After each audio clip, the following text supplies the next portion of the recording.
ഒരു കാലഘട്ടത്തിൽ ഇതാ ഈ റോഡിലൂടെ ഓടിപ്പോയിരുന്ന ഏറ്റവും വലിയ കാറ് ഒരു കാലഘട്ടത്തിൽ അംബാസഡറായിരുന്നു. പഴയ ആൾക്കാർക്കറിയാം, അംബാസഡറിലായിരുന്നു പ്രൈം മിനിസ്റ്റർ പോയിരുന്നത്, അംബാസഡറിലായിരുന്നു പ്രസിഡന്റ് പോയിരുന്നത് ഒക്കെ.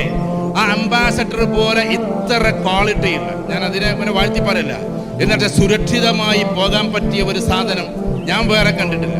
അതിൽ ഒന്ന് പിന്നെ ഇപ്പോൾ ഈ അടുത്തിടെ ഇറങ്ങിയിട്ടില്ല ചില റോൾസ് റോയ്സ് പോലെ. കാരണം ഒന്ന് ആക്സിഡൻ്റ് ആയാൽ പോലും ആൾക്കൊന്നും സംഭവിക്കാത്തൊരു വാഹനം കൂടിയാണ് അംബാസഡർ എന്നാണ്. അത്ര സ്ട്രെങ്ത് ആയിരുന്നു അതിൻ്റെ ബോഡി.